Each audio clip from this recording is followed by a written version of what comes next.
जो सह सकते थे वो सब कुछ सहा, लेकिन किसी की दास्तानी सही, किसी की गुलामी नहीं की।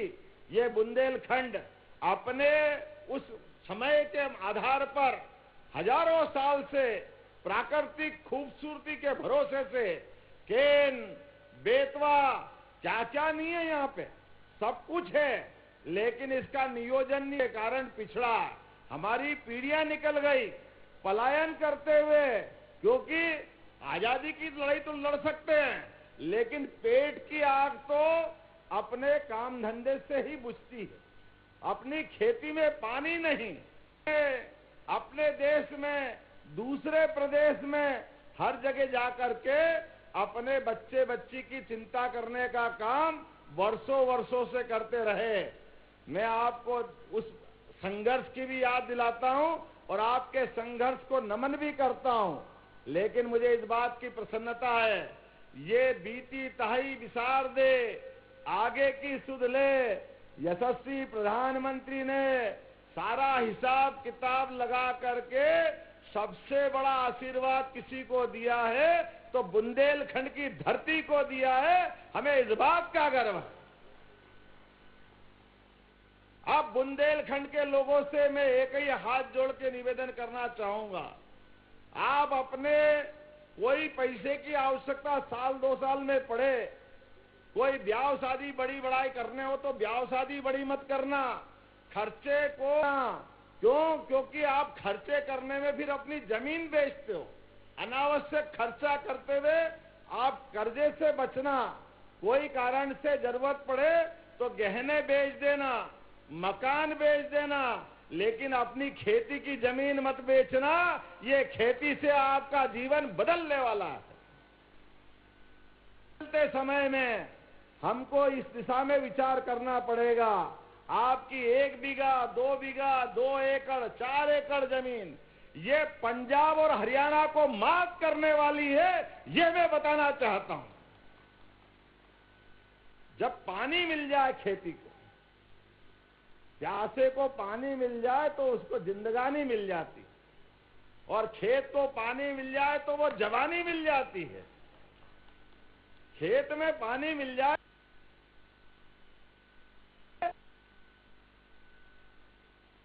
सब खेती किसानी वाले लोग हैं। हम किसी की भैंस बकरी चुराने नहीं जा सकते, लेकिन अपने खेत पे खेती करना अच्छे से जानते हैं। इसलिए खेती किसानी के लिए बिजली पर्याप्त रूप से हमारे प्रदेश में है, और अब पानी भी मिलेगा तो खेती के आधार पर क्षेत्र की तकदीर बदलेगी। इस बात का निमंत्रण देने में आया हूं। स्वर्गीय भारत रत्न अटल बिहारी वाजपेयी ने एक स्वप्न देखा था कि ये नदी जोड़ो अभियान होना चाहिए, और ये 2003-4 की बात थी। जब उनने बात कही तो कई सारे लोग, पता नहीं क्या हो जाता, मैं तो कांग्रेस के मित्रों से भी बोलता हूं कि कभी तो अच्छी बात करा करो, कोई खराब बात हो तो विरोध कर दो, लेकिन नदी से नदी जोड़ो के मामले में कहा अटल जी ने कि एक नदी में बाढ़ आ रही और दूसरी नदी सूखी है, अरे दोनों को मिला दो तो दोनों क्षेत्र में पानी पहुंच जाएगा, अन्यथा बाढ़ वाला पानी तो समुद्र तक जाने ही वाला धीरे धीरे, उसमें कोई क्या बिगाड़ेगा। लेकिन बड़े दुर्भाग्य के साथ कहना पड़ रहा है, ऐसी कल्पना तो वो करते नहीं है, और की गई कल्पना की भी हंसी उड़ाते हैं। हाई कोर्ट, सुप्रीम कोर्ट 20 साल लग गए इस बात को। जो 2004-5 में आती, वो 2024 में भूमि पूजन हो रहा है, लेकिन कोई बात नहीं, भगवान सब देखता है। राजा राम आखिर हमारे बीच है, उनका आशीर्वाद मिला, और इसी 25 तारीख को स्वर्गीय भारत रत्न अटल बिहारी वाजपेयी जी के जयंती के दिन धूमधाम से प्रधानमंत्री भूमि पूजन करेंगे और पूरे नए काम की शुरुआत होगी। ये नए काम के आधार पर आप आया हूं। आज निवाड़ी लगा हूं कि आज हमारे अपने कई पीढ़ियां सुधर जाएगी। हमारा समय गया वो गया, लेकिन आने वाले नई पीढ़ी, हमारे बाल बच्चे दुआ देंगे कि कोई यशस्वी प्रधानमंत्री नरेंद्र मोदी जी भारत सरकार के प्रधानमंत्री थे और मध्य प्रदेश में भी हमारी सरकार थी। हमने भागीरथ को नहीं देखा, हमने अपनी सनातन संस्कृति के अंदर गंगा माता के अवतरण का दृश्य नहीं देखा कि गंगा माता हिमालय से अवतरित कैसे हुई थी। लेकिन अपनी आंखों के सामने हम ये नया अवतरण देखेंगे जब घर घर अपने गंगा आएगी और खेत खेत में पानी पहुंचाएगी। ये नया इतिहास बनने वाला है। और इससे भी साथ साथ कई सारी जनहितैषी योजनाएं हमारी सरकार ने चालू की है। अभी आपने कहा निवाड़ी के कुछ मांगे बताई है। मैं अभी समय की कमी तो पढ़ूंगा तो नहीं, लेकिन चिंता मत करना अनिल जी, अभी तो 1 ही साल हुआ है, अभी तो इस सरकार का ही 4 साल बाकी है। अगली बार भी बुलाओगे कि नहीं बुलाओगे? जो आप मांगोगे सब मिलेगा। लेकिन अभी तो 25 तारीख को बुलाने के लिए आया हूं। बोला मैंने सही कहा कि नहीं कहा?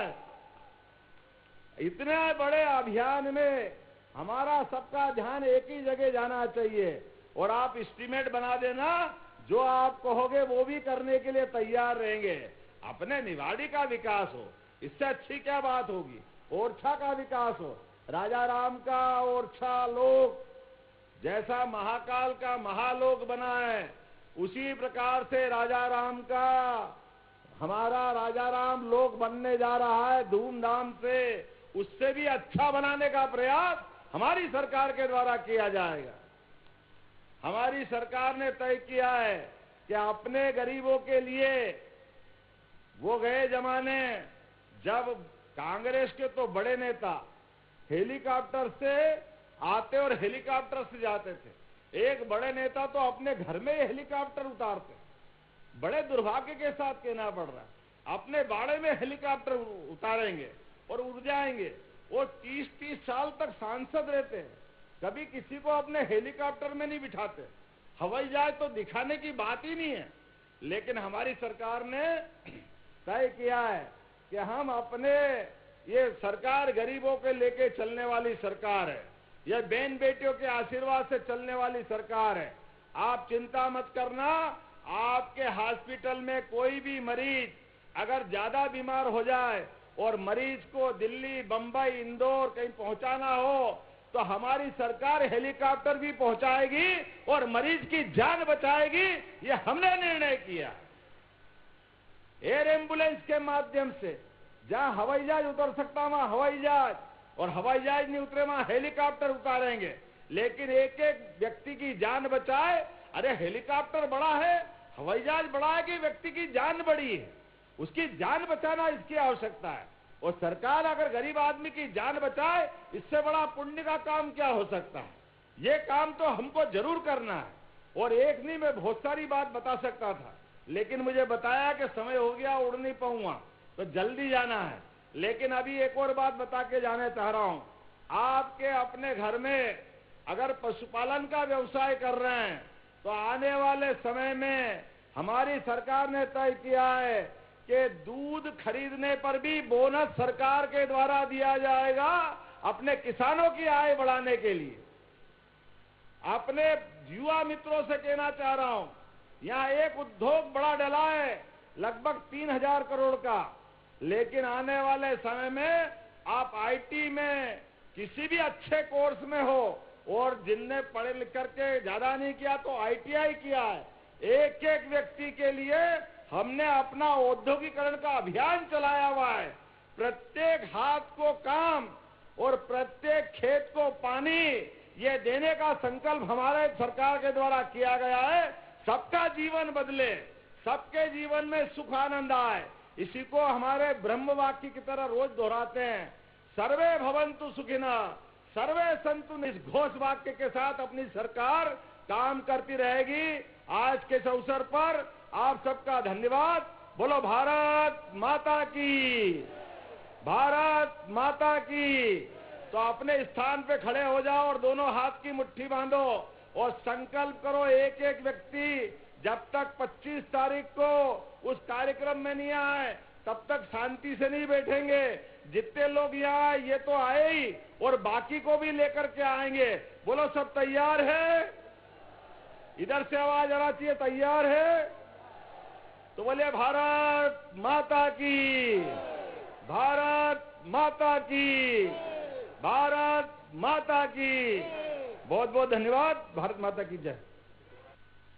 धन्यवाद माननीय मुख्यमंत्री डॉक्टर नवगठित निवाड़ी जिले की स्थापना दिवस 1 अक्टूबर को गौरव दिवस मनाया जाएगा, धूमधाम के साथ मनाया जाएगा। हार्दिक धन्यवाद माननीय मुख्यमंत्री जी आपके प्रेरणास्पद उद्बोधन के लिए। और अब हम आग्रह करते हैं माननीय विधायक निवाड़ी श्री अनिल जैन जी से, माननीय मुख्यमंत्री